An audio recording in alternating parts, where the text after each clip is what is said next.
Seguimos en Motorbox Radio, espantando mosquitos, 18, 15, 29, sí. Yo odio los mosquitos, ¿qué se le va a hacer? Pero bueno, estamos en una ciudad húmeda y eso es lo que hay. Así que bueno, justamente hablábamos de Lucas Tulici que publicó recién en su cuenta de Twitter que bueno, la fecha de Supercars va a arrancar en 2 horas con la Bathurst 1000 y la actividad de las categorías tiloneras, porque podés ver absolutamente todo.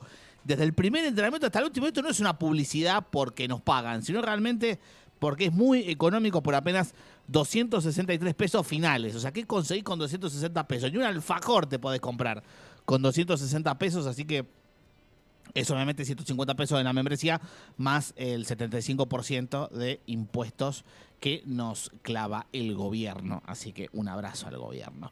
Pero bueno, son 263 pesos de la membresía mensual de Supercar. Quedan 3 fechas. Esta, Bathurst 1000, la Gold Coast en Surfers Paradise y la última fecha, la Adelaide 500, que veremos si en efecto es la última carrera o no para Shane Van Gisbergen. Así que bueno, después de hablar del piloto kiwi, seguimos con Iván Fernández del otro lado de la línea, porque en definitiva es por línea de Zoom, así que, bueno, no es por teléfono, pero es del otro lado, para entender. Así que bueno, hablaba Iván antes de la pausa de la radio sobre el calendario del año que viene del WRC, del Campeonato Mundial, y bueno, hemos conocido acá en Argentina que, bueno, no está por ahora el Rally de la Argentina considerado, una marcha muy importante, bueno, no, una marcha no, digamos una juntada que se hizo en apoyo a la carrera y en Córdoba, donde, bueno, estaba afincado hace tantos años, digamos, la pasión por el Mundial de Rallys y por supuesto por esta disciplina tan especial. Pero bueno, no sé, Iván, qué aporte nos puedes hacer sobre esta carrera, ¿no? Obviamente si va a estar o no va a estar, porque eso no depende de vos, pero bueno, digamos que imagino que al promotor le interesará volver a la Argentina, obviamente con su debido contexto. Sí, estamos viendo que durante los últimos años se está hablando, o sobre todo los últimos meses, se está hablando mucho de las pruebas que vayan rotando, por así decirlo, ¿no? Al final, la intención de hacer un campeonato global del promotor del Mundial de Rallys no ha cambiado, eso quede claro, por lo tanto, siempre hay interés en visitar países con la tradición en el automovilismo y especialmente en el WRC, como puede ser Argentina, el propio Rally de México, tenemos también otras zonas como puede ser el Rally Safari en Kenia o incluso la visita que este año vamos a tener en Japón en el mes de noviembre con un rally de asfalto, pero es cierto que parece que la entrada de Arabia Saudí con bastante fuerza en el calendario de 2023 parece que ha trastocado un poco los planes, entonces Argentina parece que ese lugar que debería ser para ellos, en este caso lo va a ocupar Arabia Saudí. Y en el caso de la parte americana, pues tenemos a Chile y a México. Por ahora estamos hablando todo de las informaciones que está habiendo durante las últimas semanas. No sabemos todavía no se ha presentado el borrador. Sabemos que la próxima reunión del Consejo Mundial del Motor será el próximo 19 de octubre, por lo tanto ahí sí que deberíamos tener ya oficializado un programa para 2023 y ahí deberíamos saber ya a ciencia cierta más o menos cómo vamos a movernos en la próxima temporada, pero sí que nos esperan muchísimos cambios en cuanto respecto al calendario de este 2022, pero sí que esa entrada de Arabia Saudí yo creo que ha supuesto un gran traspiés para que Argentina forme parte del calendario. También estamos viendo, por ejemplo, que el Rally de Cataluña, la prueba española, está pasando estos últimos días, las informaciones apuntan a que podría caerse también del programa del año que viene. Hasta tal punto de que entraría un nuevo rally que se llamaría Europa Central, que sería entre 3 países, en este caso sería República Checa, Alemania y Austria, los 3 organizadores de esa prueba, con inicio en Praga, y después pasaría por otras partes de la zona alemana y de la zona de Austria. La verdad es que obviamente para España también es otro balapalo increíble, pues quedarse sin una prueba con la tradición del Rally Cataluña, así que podemos darnos un poco de la mano los argentinos y los españoles con esta situación. Evidentemente perder un rally como Argentina o perder la posibilidad de recuperarlo, ¿no?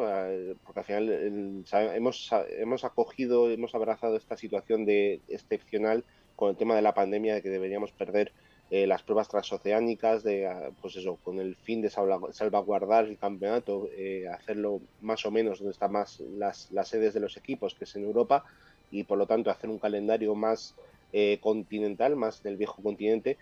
pero la situación es que ahora, saliendo ya de la pandemia, todos esperábamos que el primer año que ya tuviéramos bastante más normalidad, pues poder tener un rally en Argentina, poder tener un rally en Argentina, en México, poder continuar seguramente con Nueva Zelanda, con Kenia y con Japón. Y la verdad es que la situación es esa, que ha entrado Arabia Saudí, ha echado la puerta abajo, no sabemos si con un buen maletín de Ujú. dinero bajo el brazo, pero desde luego parece que ha sido el verdadero motivo para que Argentina no forme parte del año que viene del Mundial.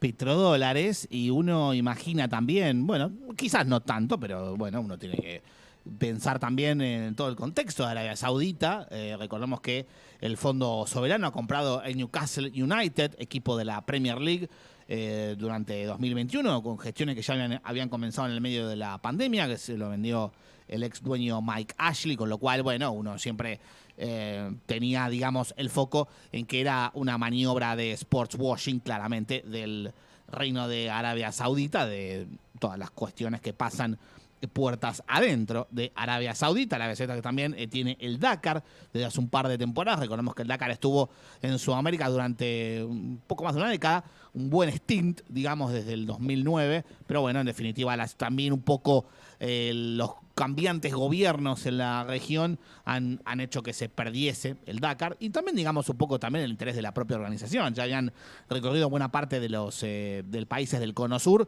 le faltaba, digamos, subir un poquito más, pero bueno, algunas cuestiones, fundamentalmente creo que eran en Ecuador, que no permitían esta competencia, entonces Colombia sí quería, pero Ecuador no lo permitía. Bueno, toda una serie de cosas que tampoco es tan fácil. Igual lo puedo explicar mejor, pero también en este sentido, Europa cuenta con el espacio Schengen, cosa que no tenemos en el Cono Sur. Lamentablemente, eso siempre se complica a la hora de cualquier cosa que se quiera organizar. Por eso, mis felicitaciones en esto siempre al TCR South America y, por supuesto, lo más reciente de Arabia Saudita, además del Newcastle y también el Dakar, tener al señor Ben Sulayem como presidente de la FIA. Imagino que eso siempre tracciona votos para el lado de los árabes. Sí, obviamente también barren para casa, ¿no? Al final, lo que decías tú, esos últimos movimientos durante los últimos años, llevando grandes competiciones a Arabia Saudí, lo estamos viendo no solo en automovilismo, sino lo que has mencionado tú del Newcastle, lo estamos viendo en otros deportes como el pádel y como el golf. Yo creo que al final, pues eso es un movimiento de blanqueo de imagen, podríamos llamarlo así.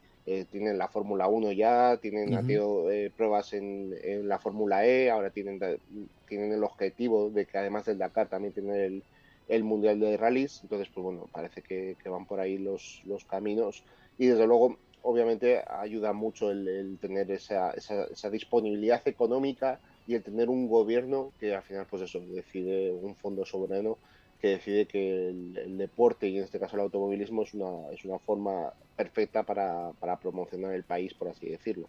Entonces, pues bueno, la verdad es que todo uno más uno y Uh -huh. tenemos campeonatos que están muy predispuestos a coger este tipo de pruebas porque tenemos que ser conscientes de que hemos tenido rallies en Jordania, podemos decir, Uh en el -huh. Mundial de Rallies. Eh, no sé cómo se va a ajustar este tipo de terrenos al actual Mundial de Rallys, porque al final, pues bueno, estamos hablando de que son terrenos inhóspitos seguramente o son trazados, que ya lo hemos visto en el Campeonato de Medio Oriente de Rallys, trazados dibujados en la arena, por así decirlo, como quien hace un circuito de carreras en la playa de una orilla, de la orilla del mar, perdón. Pues eso, dibujados en la arena y prácticamente construidos ese proceso para coger una prueba. Entonces vamos a ver con qué nos sorprenden si finalmente se da, que estamos hablando de informaciones que todavía no son oficiales. Uh -huh. ¿Harán algo parecido a lo que hizo el Extreme de andar por esos lugares extremos o no se atreverán a tanto los muchachos de la WRC?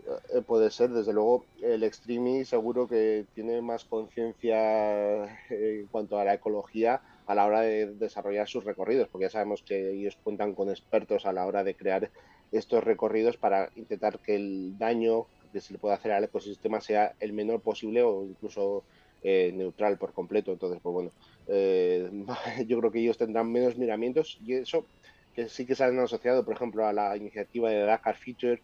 Estamos viendo que la parte de NEOM están haciendo ciudades del futuro con que sean sostenibles en cuanto a la creación de energía y demás.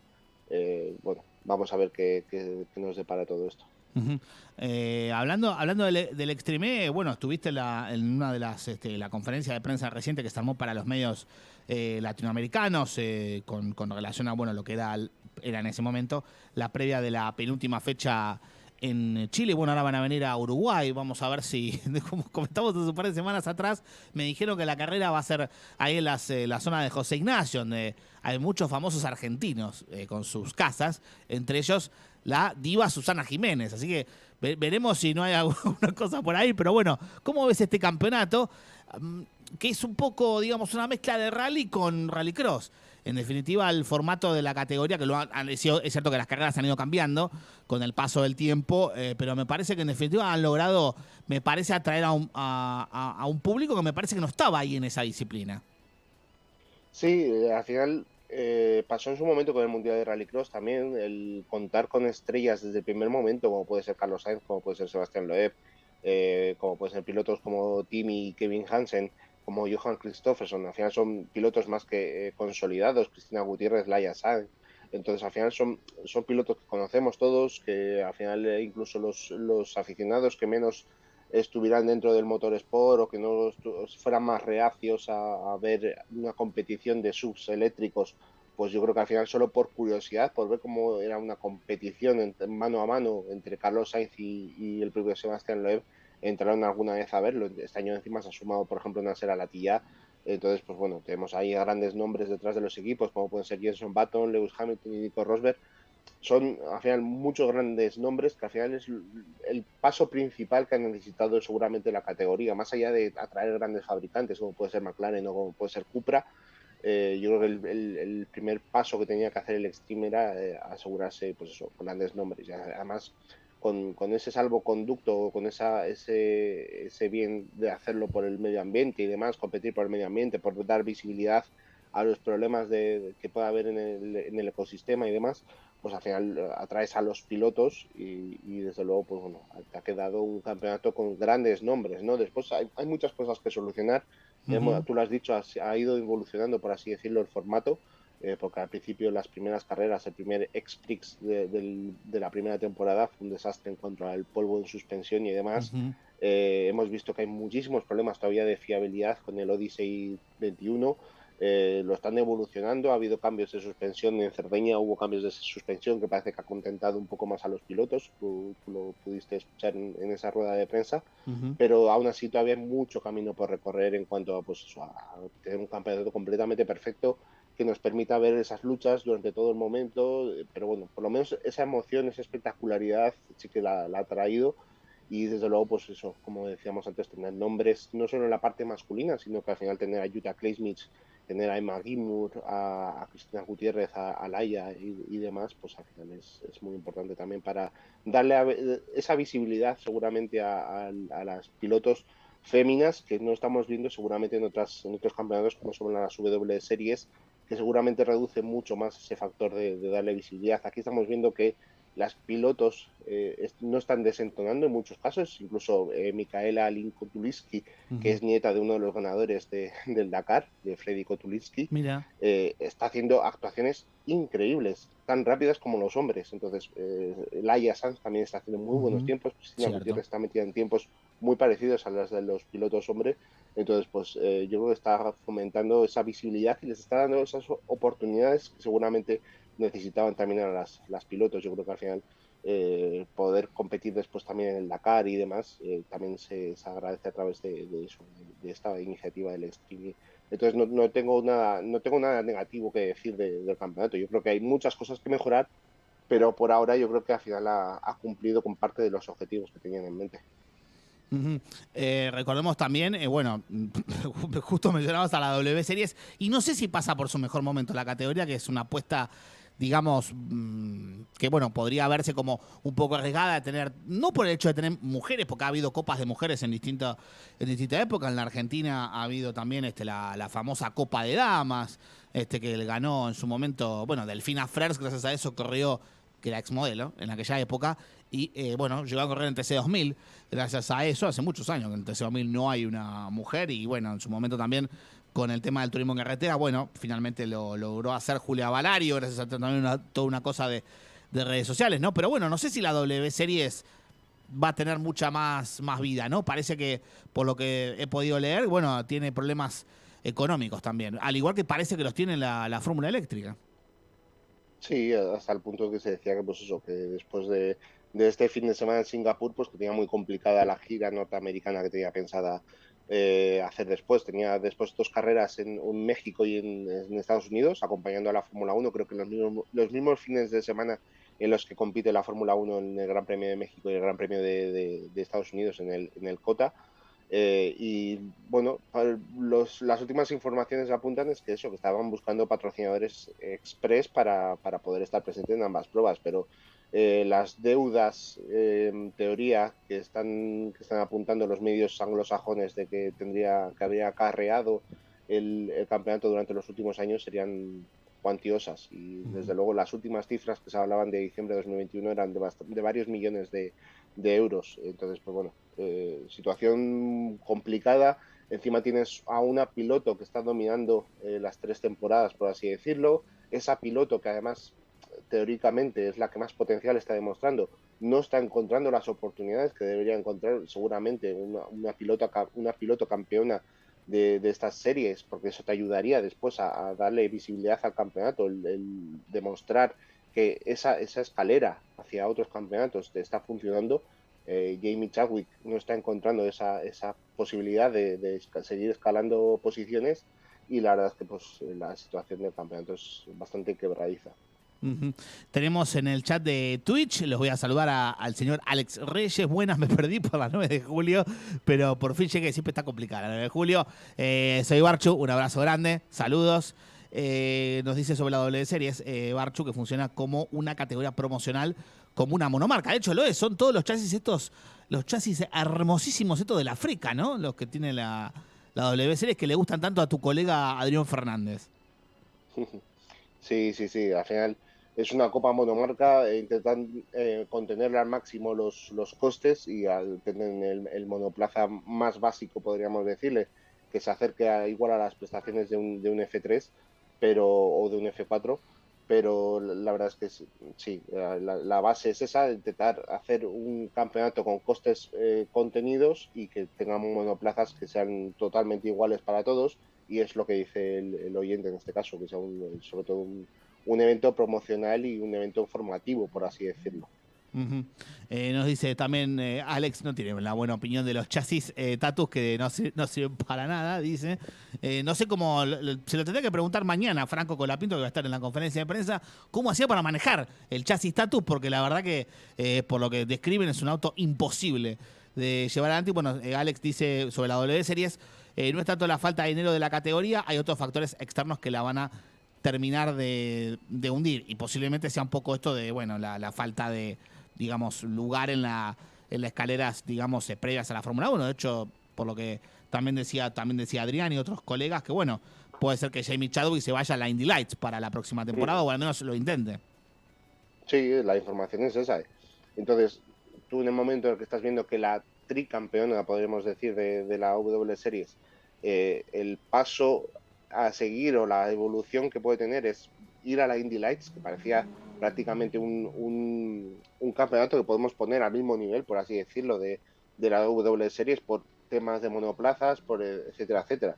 Al final sí que es cierto que va a encontrarse con pilotos competitivos, que va a tener que pelear seguramente por hacerse su hueco en el campeonato, pero no parece que sea el siguiente paso a seguir o esa evolución que debería tener como piloto. Menos aún cuando estamos hablando de eso, de que han pasado ya esos cuatro años de evolución, por así decirlo, de Jamie, y no parece que ha quedado un poco estancada. Incluso empezó en la Extreme E, que hablábamos hace un momento, Cierto. y tampoco ya ha dejado de competir también en la misma. Entonces, pues bueno, más allá de que puedas tener el título, esa vitola de piloto de desarrollo, piloto de pruebas de determinada escudería de Fórmula 1, para mí creo que se ha quedado un poco corta en cuanto a esa labor de promoción que puede tener el campeonato, porque creo que precisamente, por ejemplo, el Extreme E ha contribuido más a darle esa visibilidad a las pilotos féminas que la que está consiguiendo la W Series.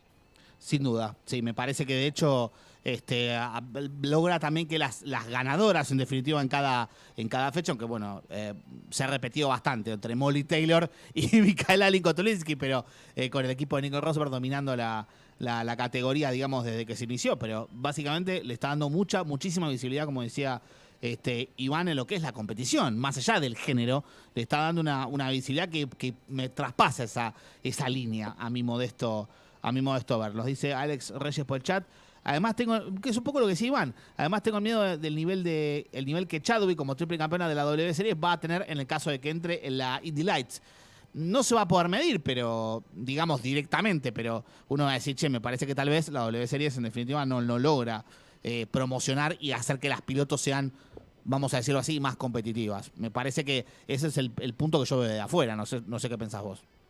Sí, claro, es la incertidumbre que te genera el haber estado teniendo una piloto que ha sido la dominante, por así decirlo, en unas series, viviendo en una burbuja durante 4 años prácticamente. Lo ha conseguido dominar todo, ha sido muy superior al resto. Prácticamente, decías tú ahora mismo que Kotulinski y Taylor se han repartido, por así decirlo, las victorias junto a Johan Kristofferson en el Extreme. En el caso de las W Series ha sido Jamie la que ha monopolizado prácticamente todos los eventos. Entonces este año creo que lleva todas las victorias menos una hasta que han llegado a Singapur. Entonces, la situación es la que es. Y sobre todo da cierto vértigo, seguramente para los promotores del campeonato y los responsables de las W Series, el pensar que, pues bueno, que pueda no ser competitiva. Yo creo que será, pero al final es difícil. Lo hemos visto, por ejemplo, con Ana Carrasco, en el caso de las motos, Sí. que ha hecho muy buenas actuaciones en las categorías teloneras de Superbikes, en Super Sport, en SP300, creo recordar que se llamaba Sí, la categoría. sí. Y después, cuando ha vuelto a Moto3, le ha costado mucho encontrar su lugar, y ahora vemos que la evolución está siendo ya continuada, que está dando pequeños pasitos hacia adelante, pero evidentemente le está costando. Entonces, tienes que tener ese vértigo, sin duda, de que, bueno, pues vamos a ver el talento que tiene Jamie una categoría, en un campeonato tan competido como son las Indy Lights, que además que empiezan prácticamente a cuchillo desde el primer momento, y en el que siempre se han forjado muy buenos talentos que después han dado su salto a las IndyCar Series. Entonces, pues habrá que esperar el tiempo. Sin duda, si yo creo que el talento de Jamie es incuestionable y es muy buena piloto, pero es cierto que ha vivido en esa burbuja durante estos últimos años. Perfecto, te hago la última, Iván, que no es una pregunta, sino una reflexión simplemente de qué pedazo de piloto es Johan Kristofferson, ¿no? O sea, yo me sigo asombrando, pero realmente es increíble lo que hace, no solamente en el rallycross, en Extreme, en turismo, ya, o sea, es un tipo que, no sé si calificarlo como el mejor piloto en esta disciplina, pero debe ser de los top 3 a nivel mundial de lo que es este off-road, ¿no? Es una absoluta bestia. Tuve la fortuna de estar en una de sus primeras victorias, no sé si era todavía europeo o era mundial, la que consiguió en Montalegre, en Portugal, y ahí había un veterano periodista sueco, que debía ser también de la localidad en la que nació Johan Kristofferson, que me dijo, ya te decía yo que este tío era muy bueno. No había hablado yo con ese periodista nunca, pero desde luego yo creo que le llevaba rondando en la cabeza el decírselo a alguien, ¿no? El decir que este tío es muy bueno. Lo hemos visto que es muy bueno, ha sido muy bueno en el campeonato escandinavo, ha sido muy bueno en el rallycross, ha sido muy bueno en prácticamente todo lo que se ha puesto por delante. Es un piloto multidisciplinar que seguramente es muy infravalorado, porque no es Sí. un piloto que haya disputado nunca una categoría con muchísima visibilidad, podríamos decirlo, porque al final el mundo de rallycross, pues bueno, tenía el foco mediático que tiene, que al final es un campeonato mucho más de nicho que puede ser el mundo de rallies, por ejemplo, pero es que todo rival que se le ha puesto por delante lo ha batido, tiene muchísima agresividad, es uno de esos pilotos que no le gusta perder nunca un duelo y raramente lo pierde, y la verdad es que hemos visto grandes lecciones de pilotaje por parte de Johan Kristofferson. A mí es un piloto que siempre me ha maravillado por esa capacidad de adaptación que tiene continua y por esa agresividad que tiene siempre al volante, que la demuestra en cada momento. Los que seguíamos el Rallycross no nos ha sorprendido nada verle en Extreme, y en el Extreme estamos viendo una de sus mejores versiones, yo creo. Al final sí que podemos tener esa polémica, como la que tuvimos con el accidente con Carlos Sainz en Cerdeña y demás, pero no se puede ocultar lo que es, que al final es una bestia competitiva. Perfecto, Iván, muchísimas gracias por esta hora casi con nosotros aquí en Motorbox Radio, diferentes temas que hemos tocado, principalmente la consagración de Kalle Rovanperä y el debut de Jens Van Gisbergen en el Mundial de Rally. Así que un abrazo muy fuerte y bueno, muchísimas gracias por esta participación en Motorbox Radio. Un gusto y un abrazo para todos. Muchísimas gracias a Iván. Por supuesto, nos quedamos un minutito más. Voy a leer el mensaje de Alex Reyes en el chat. Christopherson puede estar cortado del mismo árbol de pilotos como Loeb, que donde lo pongan caen corriendo. Sí, por eso quería hacer esta especie de oda al final del programa a Johan Christopherson. Quería recordar simplemente lo que tenemos el fin de semana, que hay de todo. El Roval de NASCAR, los que miran NASCAR, yo dejé de mirar NASCAR, un poco porque no la tengo en la empresa de cable que pago, pero bueno, sé que hay otras maneras de mirarla, pero bueno, estamos enfocados en otras cuestiones los domingos por la tarde. También tenemos, obviamente, la Fórmula 1, Gran Premio de Japón en Suzuka. Lo digo porque puede consagrarse campeón Max Verstappen este fin de semana, el neerlandés doble campeón sería. Verstappen sí se llega a terminar concretando. Y también tenemos, por supuesto, el TCR South America en San Juan Villicum para cerrar el campeonato. Bueno, veremos si Fabricio Pesini logra sostener la diferencia de puntos que trae tras los descartes realizados sobre Rafael Reis y el Colo Rosso. Hay un par de pilotos por definir en el TCR Sudamérica, así que vamos a ver si, en definitiva, se termina completando una nómina que parece que va a ser de 18 autos, o 17, 16. Estaría muy, muy bueno ese número de autos porque sería superior a la del WTCR, categoría que tuvo, recordemos, el retiro del equipo Science Racing del resto de la temporada, como bueno, lo mencionamos en su momento con Santiago Urrutia, que estuvo aquí en este programa hablando hace un par de semanas. Y por supuesto, en un ratito me voy para mi casa a subir los videos al canal de YouTube de Motorbox Radio. Motorbox Radio nos siguen en YouTube, nos siguen también con ese nombre en Instagram, en Facebook y también en Twitter, porque vamos a estar muy también atentos a la Bathurst 1000 este fin de semana y por supuesto en mi cuenta personal, @egarciapresa. Ahí me pueden seguir, vamos a estar subiendo seguramente actualizaciones de lo que ocurra con la Bathurst 1000, que la actividad en pista, no con las teloneras, que van a arrancar en un rato a las 5:30 de la tarde, está previsto que arranque la transmisión oficial, porque claro, Diego, en Australia son más de 12 horas adicionales con respecto a la Argentina, así que más o menos 8 de la mañana, 9 de la mañana del jueves en Australia está arrancando la actividad de los 1000 kilómetros de Bathurst. Así que, dicho lo cual, agradeciéndole por supuesto a Iván, a Alex y a Barcho que se pasaron por el chat, prefería que vayan a la Copa Megan. Pero estaba la Copa de Damas en su momento, como yo lo mencioné antes, y bueno, había muy buenas carreras en su momento. Así que bueno, un abrazo también a Alex y bueno, le agradezco por sus palabras también en el chat y a todos ustedes por habernos escuchado una nueva emisión de Motorbox Radio aquí en Punto Cero. Tengo que decir algo muy importante, que es que la semana que viene, como ya lo anticipamos el día lunes, en Corazón de Fórmula 1, vamos a estar por la noche, nuestro primer Late Night Show de Motorbox Radio a partir de las 22, porque vamos a hablar no de Argentina 1985, sino de la Bathurst 1000 con el señor Lucas Tulichi, 60 minutos hablando de la gran carrera de autos turismo del mundo. Así que si tenés preguntas, cositas que preguntarle a Lucas de la nueva reglamentación de autos, ese es el momento para hablar 10 de la noche en la Argentina el próximo miércoles. Yo voy a tener que venir desde Constitución hasta la radio. Así que bueno, un lindo viaje. Me va a costar, pero bueno, va a ser de noche. Es un poco más agradable que ir desde acá a Constitución a esta hora de la tarde. Así que bueno, dicho lo cual, entregamos el final del programa y entregamos la continuidad de la programación de Punto Cero. Nosotros nos vamos a reencontrar el miércoles que viene a las 10 de la noche. Yo pongo los Fernanditos, dice Alex, por el famoso Fernet. Así que bueno, nos encontramos el próximo miércoles 12 a las 10 de la noche. Vamos a estar hablando de la Bathurst 1000 y si hay alguna noticia que también ocurra en la semana, como por ejemplo alguna confirmación también con la exhibición de Juncos, la vamos a estar comentando. Un abrazo grande, que la pasen bien.